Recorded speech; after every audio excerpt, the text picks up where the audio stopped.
Entonces, todos estos trastornos de los líquidos y electrolitos vamos a tener como objeto de estudio en esta materia, como en la mayoría, al ser humano.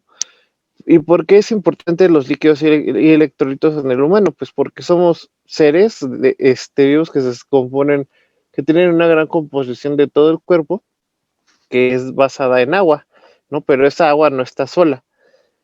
Por ejemplo, y es importante por varias razones, porque, a ver, ustedes chicos, si yo pongo un cable que conduce, bueno, un cable que genera electricidad, que genera 1200 voltios en un bote de 3 litros a, a medio metro de distancia, bueno, pon tu medio metro, no, una gran parte de distancia de mi mano, y también meto mi mano, ¿qué me va a pasar? Electrocutar. Depende, ¿no? Porque depende de cómo sea el agua. Si el agua tiene sales, es decir, si es agua de corriente, agua de la llave, pues sí, me voy a electrocutar porque el agua de la llave tiene sales, tiene sodio, tiene cloro, tiene diversos minerales que van a permitir que se mueva la electricidad, ¿sí? Pero si yo pongo agua destilada en vez de agua, no, en vez de agua corriente, ¿qué es lo que va a pasar?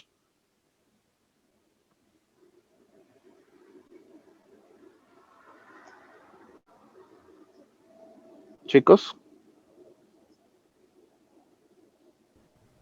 No le va a pasar nada. pues sí, el agua que no tiene sales, que se encuentra libre de sales, como es el agua destilada, el agua bidestilada, no contiene sales y no es capaz de conducir la electricidad. Entonces, es importante la presencia de estos electrolitos en el agua porque nos permite a nosotros como seres bio, pues sí, no somos, bueno, sí somos bioeléctricos porque nuestras células se van a comportar y van a responder a diferentes estímulos, ¿sí? Esos estímulos van a ser principalmente, pues existen o se comunican a través de mensajes químicos, pero también de químicos también se comunican a través de mensajes eléctricos. Casi todo lo que haga la célula se va a traducir en un cambio en el voltaje de la membrana y ese voltaje va a estar determinado por diferentes electrolitos y de acuerdo a su concentración que estos tengan dentro o fuera de la célula, ¿sí? Entonces, por eso es muy importante que es el estudio de los electrolitos y el agua dentro dentro de cualquier parte de la patología, por todas esas alteraciones que puede traer, no solo a nivel de deshidratarse o así, sino también a nivel celular, pues tiene impacto en este sentido que les estoy platicando, ¿sí? Por eso es muy importante el estudio de este tema en patología. La alteración de cualquiera de estos parámetros, es decir, los electrolitos, el agua y el pH, dan como resultado enfermedades clínicas con sus respectivas consecuencias funcionales. Para poder aproximarse a la terapéutica de estos trastornos,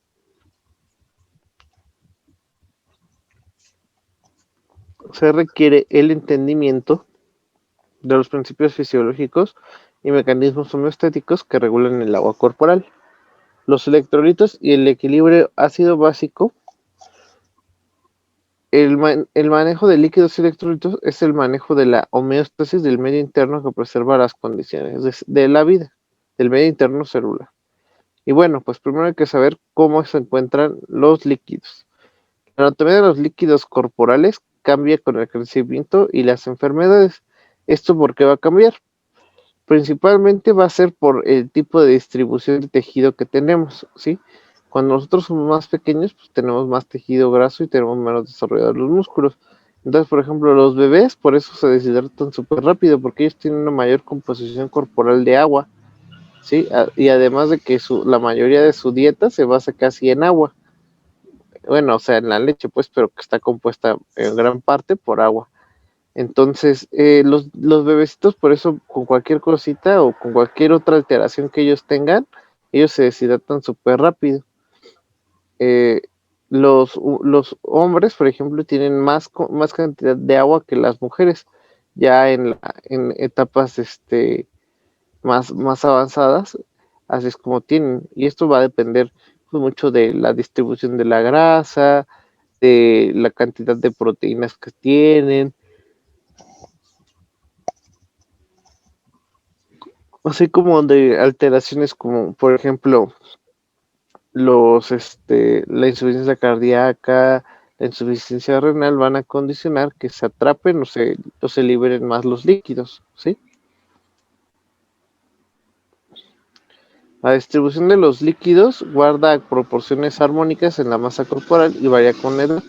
El agua corporal total y el volumen de líquido extracelular disminuye con el incremento de la edad gestacional. El líquido intracelular se puede considerar constante en los diferentes grupos de edad. El agua corporal total es el agua que hay en todo el cuerpo, ¿sí? O sea, es la suma de de toda el agua que hay en el cuerpo. Esto embarca el agua que está dentro de la célula y el agua que está fuera de las células, ¿sí? Y nos lo divide en dos compartimentos, el líquido extracelular y el líquido intracelular. El líquido intracelular se considera constante pues porque las células técnicas casi no cambian de tamaño con respecto al, al avance de la edad, ¿sí? Entonces, y siguen almacenando las mismas cantidades de agua, salvo que tengan alguna alteración a nivel de un canal específico de agua o algún canal de electrolitos que también arrastre agua. Este cambio en la composición de agua se debe al aumento de sólidos corporales, los cuales al depositarse producen una disminución en la cantidad de agua total por unidad de peso. ¿Esto qué quiere decir? Conforme van cambiando el, el aumento de los sólidos corporales, como por ejemplo el músculo y el hueso, van disminuyendo los continentes de líquidos, de líquidos de líquidos en el cuerpo, entonces pues ya van siendo sustituidos por sólidos, por eso es que va disminuyendo la cantidad de agua por unidad de peso. El agua corporal total se divide en dos compartimentos, que va a ser el agua intracelular o líquido intracelular, que es la porción que se encuentra dentro de las membranas celulares y corresponde al 40% del agua corporal total, y el agua extracelular, que cumple la función transportadora y corresponde al 20% del peso. Si se divide a su vez, tenemos dos compartimientos, el del agua extracelular, que sería el plasmático, que va a ser el 6%, y el intersticial, que se encuentra entre los tejidos, que va a ser el 14%. El organismo también tiene otro líquido denominado transcelular, que es parte del agua extracelular y se diferencia de los otros tejidos por estar compuesto de todos los fluidos que han alcanzado una localización específica en virtud de algún proceso, como las secreciones del páncreas, del hígado, del tracto biliar, las glándulas sudoríparas, el líquido cefalorraquídeo, el humor vítreo, y algunos consideran que en el tracto gastrointestinal también hay un gran componente de líquido transcelular, porque pues está compuesto casi todo de moco. El moco, por ejemplo, cuando se forma en bueno, pues todos han visto un moco seco, ¿no? ¿O quién no ha visto un moco seco de ustedes?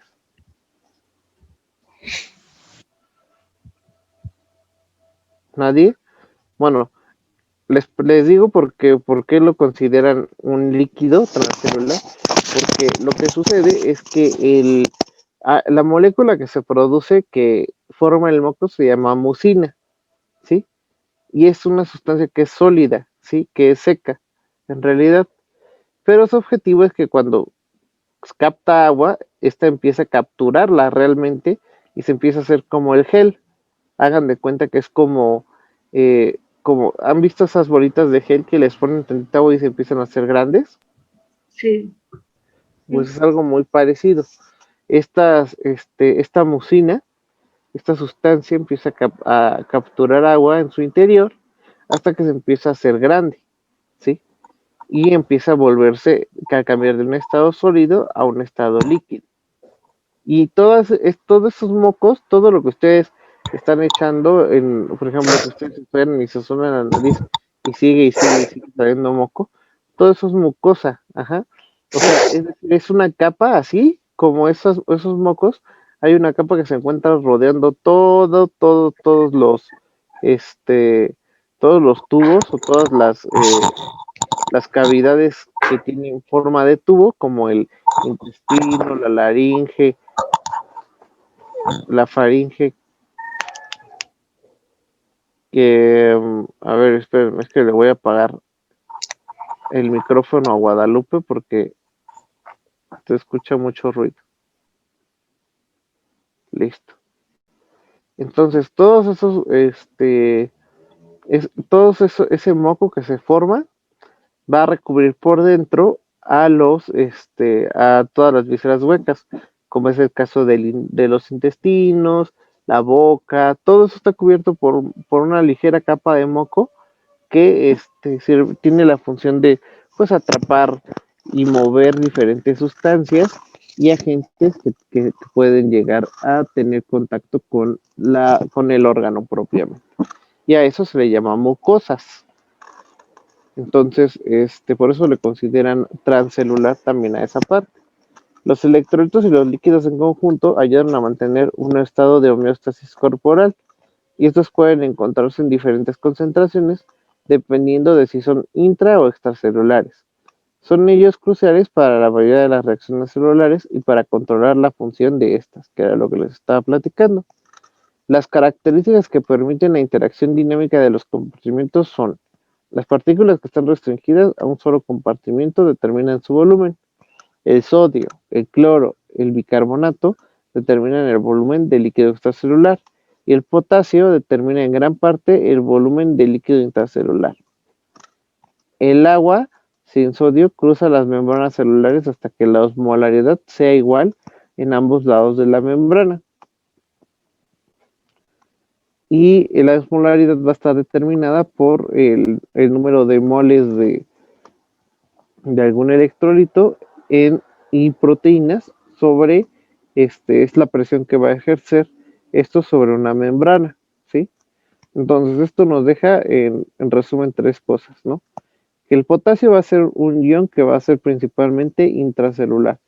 Los demás van a ser iones extracelulares o electrolitos extracelulares. Y el agua siempre va a tratar de regular las concentraciones. ¿Esto qué quiere decir? Más o menos a manera de esquema, si nosotros tuviéramos aquí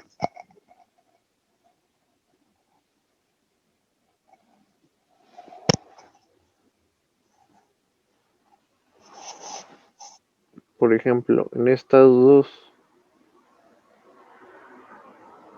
yo quiero que tengan el mismo, a mí no me importa el volumen, a mí lo que me importa es que tengan la misma concentración, ¿sí? Entonces, digamos, yo aquí tengo 10 gramos de sodio y aquí tengo 1 gramo de sodio. Entonces, yo aquí le pongo 100 mililitros de agua.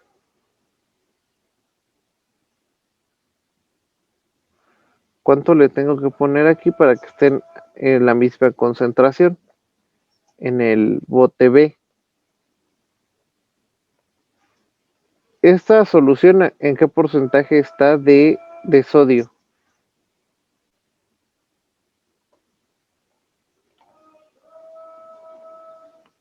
A ver, Evelyn, Ana Evelyn.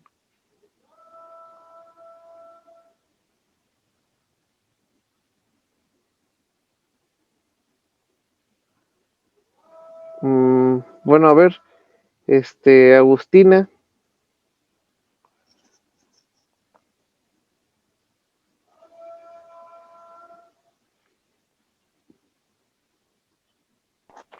Mande, profesor. A ver, dinos qué tendríamos que hacer para que estuvieran igual de concentradas las, las, las, para llevar a la misma concentración esos dos compartimientos, ¿qué es lo que tendríamos que hacer?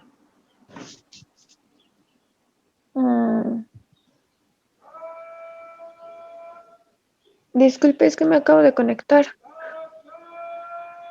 Ok, no te preocupes. Déjame ver a quién le dijo. A ver, Brian, en el caso que habíamos puesto, ¿qué es lo que tendríamos que hacer para poder llevar a los dos compartimientos a la misma concentración?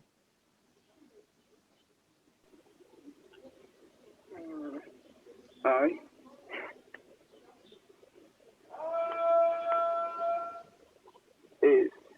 No se me ocurre nada.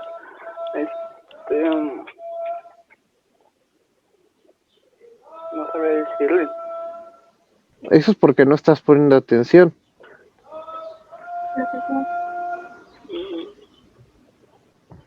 Profesor. Mande, te estoy escuchando. Sí, bueno, si tengo 10 gramos de sodio en 100 mililitros de agua, bueno, pues en 1 gramo de sodio van a ser 10 mililitros de agua. Porque ¿qué porcentaje? ¿Cuál es la concentración porcentual del agua en el bote A? Digamos que es un 100%. No, como 100%. O sea, Sí está bien tu razonamiento, pero hay que explicar por qué. Bueno, yo hice como una tipo regla de 3, o sea. Efectivo, sí está bien, por eso te digo, sí está bien, sí está bien lo que tú planteas, pero lo único que le hace falta es explicar por qué es así. Lo que pasa es que nosotros tenemos en el compartimiento A, ya, como tú dijiste, ¿no? Tenemos aquí esto, ¿no? Y acá una membrana.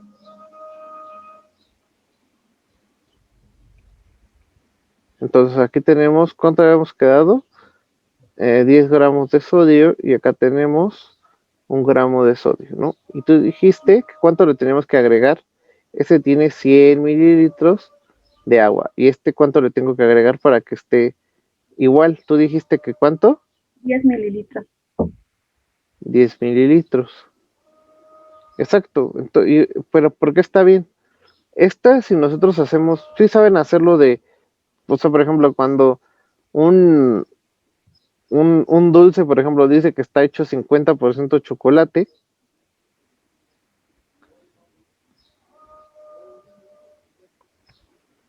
¿Qué quiere decir? Que el 50% de su composición es chocolate, ¿no? Si yo les digo que que por ejemplo en una sustancia está al 10% de sodio, ¿qué quiere decir? Digamos, yo ahorita les doy a todos un agua, ¿no? Y en eso dice que que es sodio al 10%, ¿qué quiere decir? Que tiene 10% de sodio. Pues sí, ¿no? Y así pasa con todas las soluciones que digan eso, que dicen una solución, si ustedes escuchan una solución al 5% de, de azúcar, ¿qué quiere decir? Que tiene una composición, y es que eso lo deben de saber porque normalmente ustedes van a encontrar que hay soluciones al 0.9% y al 0.45% de solución salina. ¿Eso qué quiere decir? Que la composición que tiene o la composición porcentual es de 0.45 por cada 100 partes va a tener de sales, ¿sí? Por eso es importante que ustedes sepan eso de las concentraciones porcentuales. Entonces, esta que está acá, ¿cuál es su composición porcentual de sodio? Del lado A.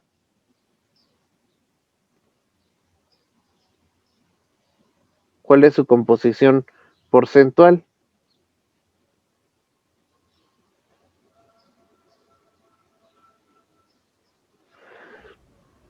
A ver, Dulce María Rodríguez. Sí. ¿Cuál es la composición porcentual? Bueno, entonces ahí sería 10. exacto, ¿no? Es una solución al 10%. Ajá, Y la otra, al 1. caray, ¿por qué 1? Bueno, si tengo 10 No, también soy al 10, ¿no? Exacto, porque las dos son una décima parte, mira. Si Ah, ya, nosotros ya entendí. vemos, son 100 mililitros y tengo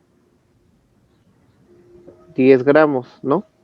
Entonces, lo que hizo no sé quién es dividir 100 entre 10, ¿no?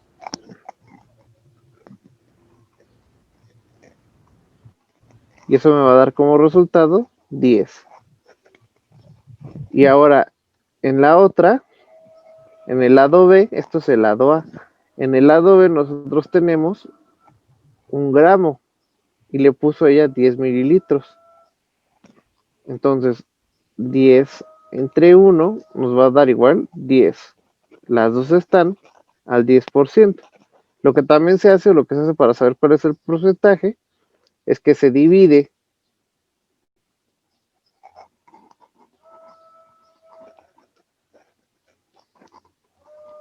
lo que sea. Por ejemplo, digamos, yo quiero saber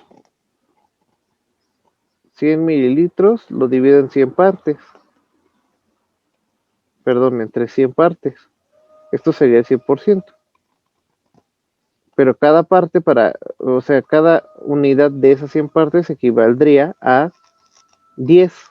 Es decir, 10 sería el 1%, porque lo estoy dividiendo entre 100. ¿Sí? Y ahora yo ya sé que esto vale cada unidad de ese 100%. Entonces, por cada 10 yo voy a tener un 1%. ¿Sí? Entonces, las dos de estas soluciones están al 10%. Es decir, ya se encuentran en el equilibrio. Lo único que se tuvo que hacer fue mover agua. ¿Sí? Y eso es a lo que se refiere con que el agua se va a ir moviendo de los dos lados hasta que las concentraciones en ambos lados sean iguales para evitar que se siga moviendo el agua, precisamente. Y esto sucede porque normalmente nosotros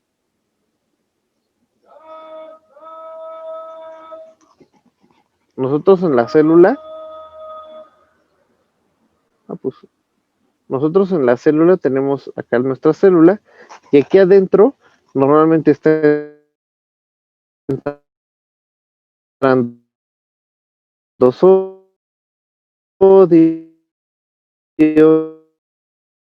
se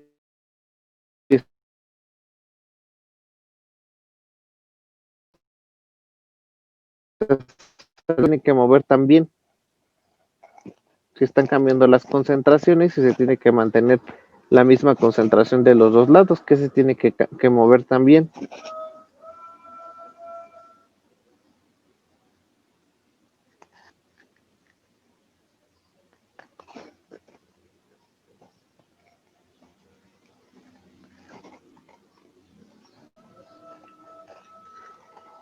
Entonces, ¿qué se tiene que mover también, Karina? A ver, dinos. ¿Por qué tienen apagados de veras todas sus cámaras? Y ya les había dicho yo que ya no quería que estuvieran con las cámaras apagadas. Seguimos. Entonces, si nosotros tenemos que en la membrana de la célula se va a estar llevando a cabo un constante movimiento de estos iones y estos iones a través de ella, es decir, van a estar entrando y saliendo, ¿qué es lo que va a pasar con sus concentraciones dentro y fuera? Pues van a estar cambiando, ¿no? Entonces se va a necesitar más o menos agua para que las concentraciones de los dos lados sea la misma, ¿sí? O eso es lo que siempre va a tratar de hacer la célula, que realmente no lo va a lograr. Y también aquí es donde esto sería si solo estuvieran estos componentes. También otra parte que juega un papel importante en la regulación del movimiento de agua a través de la membrana van a ser las proteínas. Las proteínas que se encuentran afuera también van a estar regulando constantemente la concentración o la presión osmótica que se ejerce sobre la membrana.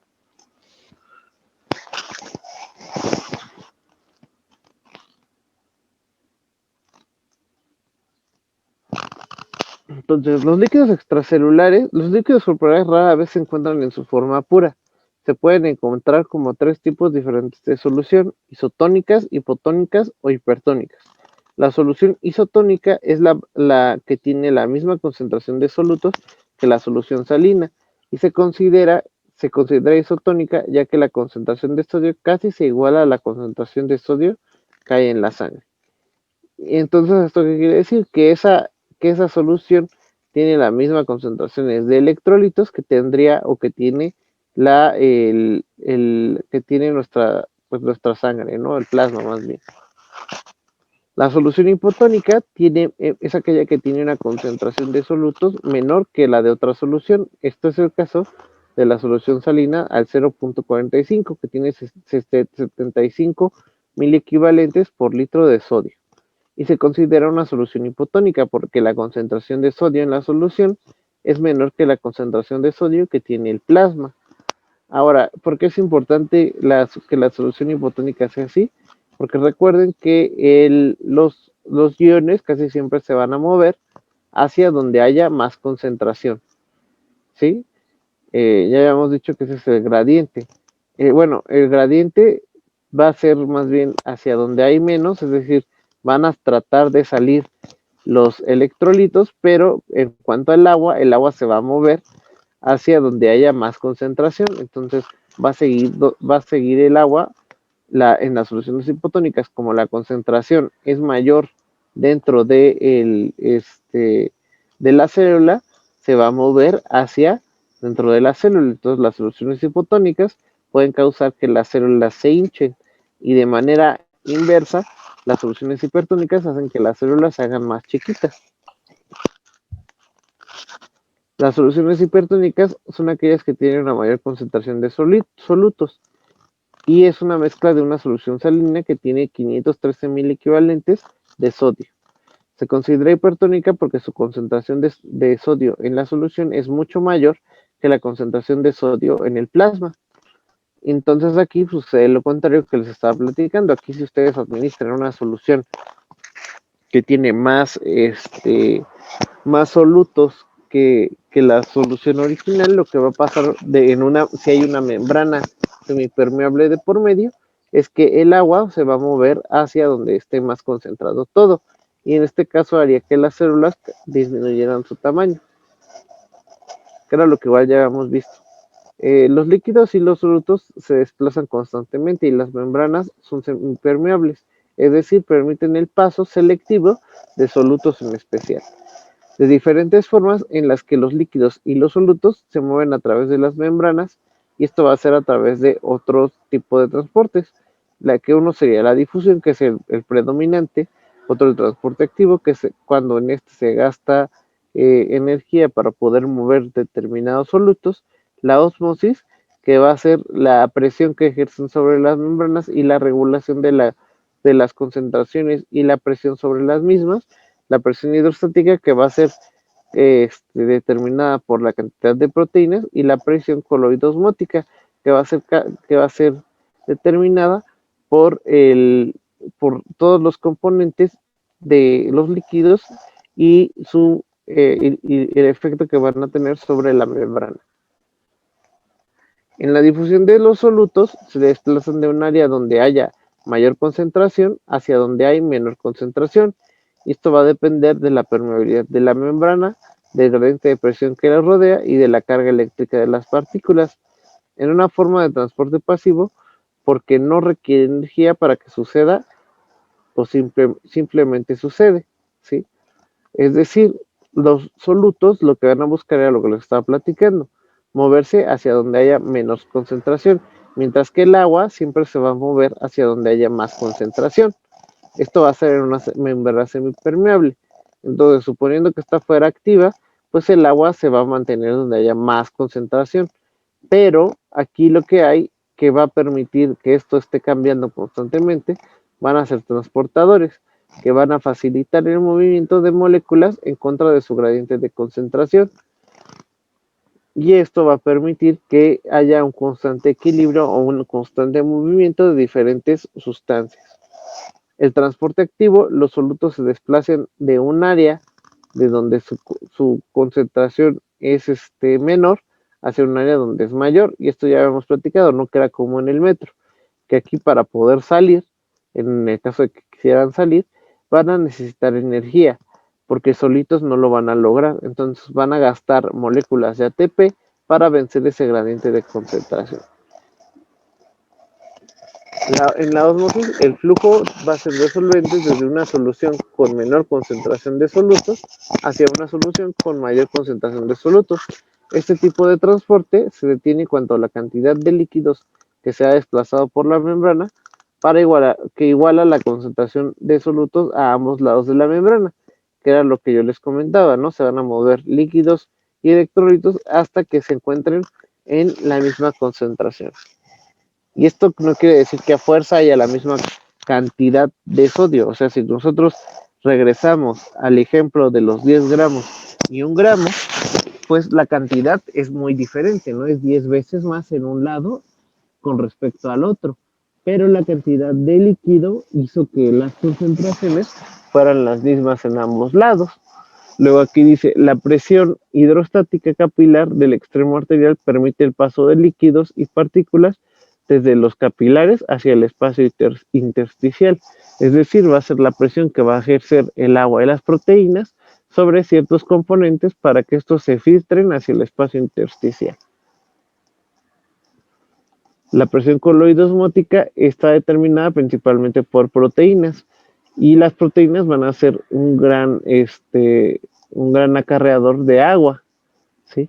Entonces, por ejemplo, esto es lo que sucede en los pacientes que tienen disminución en la cantidad de albúmina de su sangre, pues empiezan a capturar o empiezan a retener líquidos en espacios donde no deben de estar.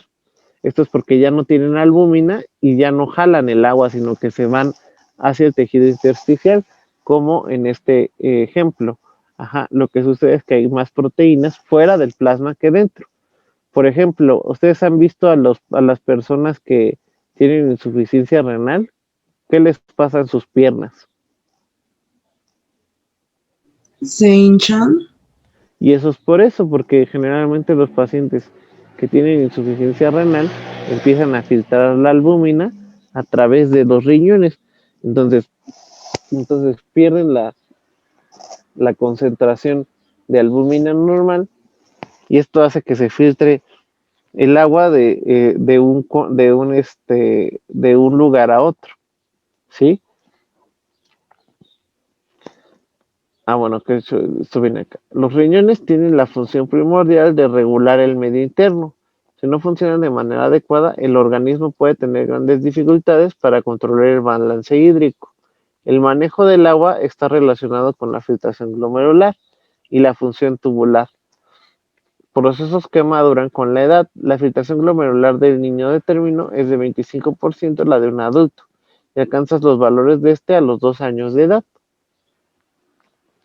La habilidad para concentrar la orina en el niño es mucho menor que en los adultos. La máxima capacidad de concentración de un recién nacido es de 700 miliosmoles por kilogramos, en comparación con la de un adulto, que es alrededor de 1200 miliosmoles por kilogramo.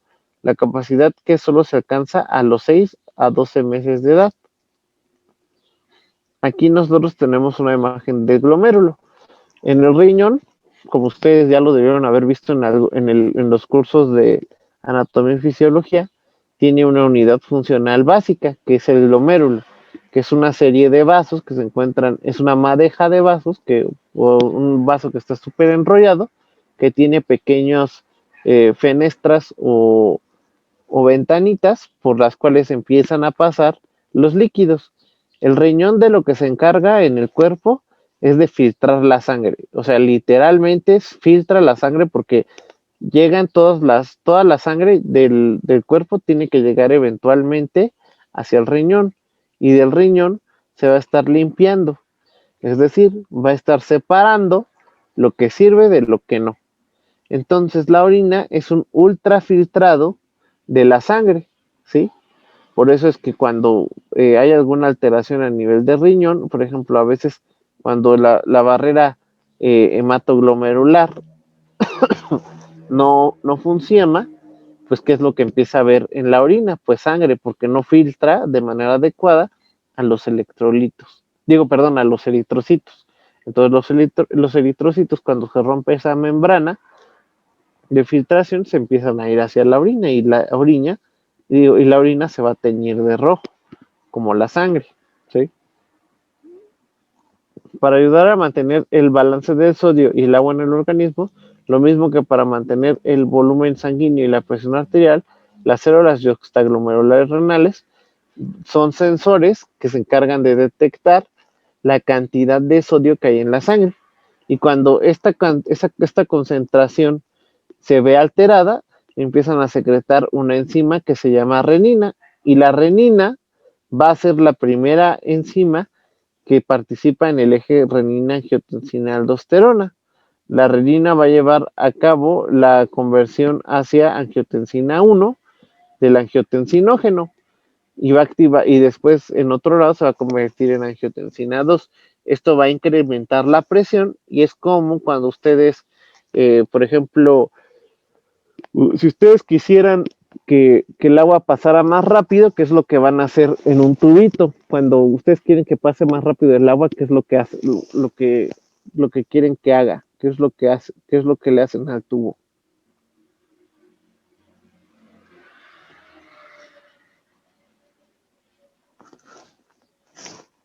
A ver, a ver, Valeria, ¿qué le haces tú a un tubito o a una manguera que tiene un flujo para que aumente la velocidad de ese flujo? Pues le hago lo hago más grandecito. No, porque eso hace que vaya más lento. ¿Qué hacen ustedes cuando quieren que un líquido, a ver, Agustina,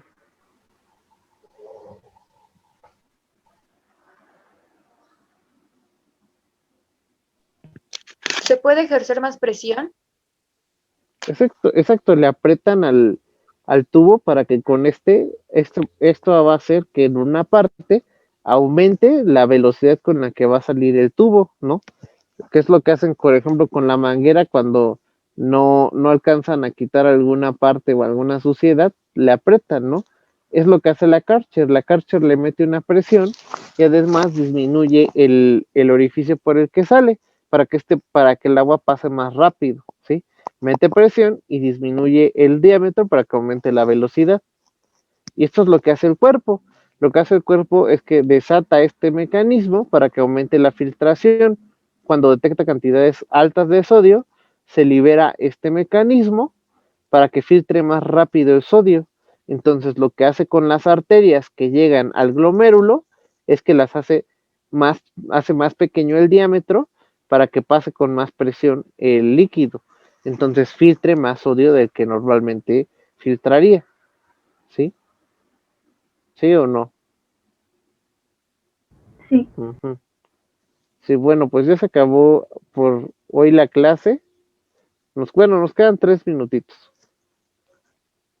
Entonces, así se activa este sistema y lo que va a hacer es que va a tratar de que aumente la velocidad del flujo para que se excrete más sodio al aumentar su filtración. Profe, Dime, ¿cómo dijo que se activaba o funcionaba la renina? nosotros tenemos el aparato, el aparato glomerular, que es esto, ¿no? Que tiene un vasito que va a entrar y un vasito que va a salir, ¿sí? Del glomérulo. Luego en el glomérulo nosotros tenemos acá una madejita de vasitos que se encuentra rodeado. Ahora aquí va a tener una arteria aferente y acá aquí al lado, junto al glomérulo, por eso se llama yuxta, hay unas células que lo rodean, que se llama o le han llamado aparato yuxtaglomerular, ¿sí? Y tiene un aparatito que se llama mácula densa, que igual, o sea, en sí es un conjunto de células que se especializan en censar la cantidad de sodio que está en la sangre, pero realmente no miden el sodio. Estas células lo que miden es el cloro, ¿sí? ¿Por qué? porque el sodio nunca está solito, el sodio no puede estar solito porque es muy, muy agresivo, reacciona muy, muy loco cuando está solo. Entonces casi siempre lo van a encontrar con cloro. También puede estar con bicarbonato de sodio en diferentes presentaciones, pero solo no.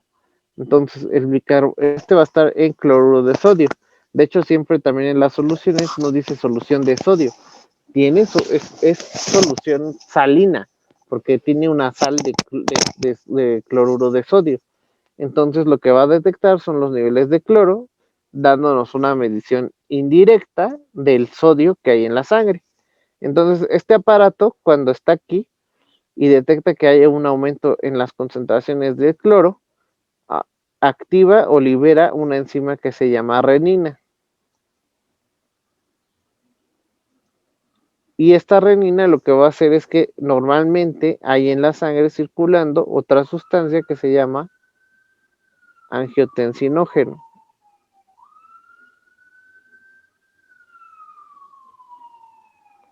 Y ese angiotensinógeno, cuando entra en contacto con la renina que se liberó de este aparato, se va a convertir en angiotensina 1.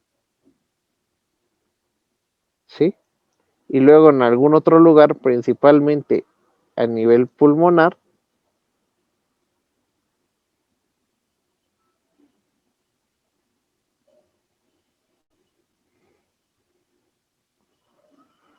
se va a llevar a cabo la conversión de la angiotensina 1 a angiotensina 2 por una enzima que se llama enzima convertidora de angiotensina, ¿sí? Que se va a encargar de la conversión de este en este. Este es mucho más potente como vasopresor que este. ¿Y a qué me refiero con vasopresor? Un vasopresor es aquel que va a hacer que las paredes del vaso creen una presión sobre el líquido, ¿sí? ¿Y esto cómo lo van a lograr? Normalmente aquí está fluyendo el líquido, y si yo quisiera hacer que la presión interna del vaso aumentara, pues el vaso, principalmente, bueno, las arterias, están compuestas de músculo, ¿sí? Alrededor tiene un musculito que se llama músculo liso vascular. Entonces la angiotensina actúa a nivel de este músculo para que se contraiga, y si se contrae, ejerce una presión sobre sobre el líquido. Las paredes ejercen una presión sobre el líquido y esa presión hace que aumente la velocidad de flujo, ¿sí? Entonces, eso es lo que sucede, disminuye el diámetro del vaso y eso se llama efecto presor o vasocontracción, ¿sí? Y lo contrario, si yo quisiera que la presión del líquido disminuyera, ¿qué es lo que tendría que hacer? Ensancharlo. Dilatarlo, pues sí, o sea, está bien el término, bueno, está bien descrito, pero la palabra que se ha dado para la nomenclatura, para que se utilice en todos lados la misma, es vasodilatación. Entonces, hay otras sustancias que actúan sobre el músculo liso, que hacen que éste se relaje. Y entonces la presión que ejercen las paredes sobre el líquido hacen que éste se haga más lento y este se dilate. Y eso se llama vasodilatación.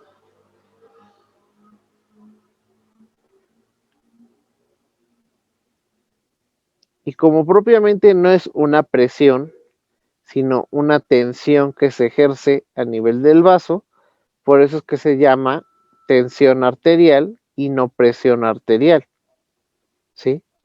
Porque propiamente no se está ejerciendo una presión, sino se está tensando la pared de los vasos, que pues igual es adecuado esto, porque al final de cuentas va a ser un incremento en la presión del líquido, ¿no? Pero como ustedes no están midiendo la presión del líquido, sino la presión que está generando el vaso, por eso es que le dicen tensión arterial ya en vez de presión arterial. Si yo quisiera medir la presión, yo lo que tendría que hacer sería meter algo dentro del vaso para saber cuál es la presión que tiene el vaso, ¿sí? Y ahí sí estaría midiendo la presión.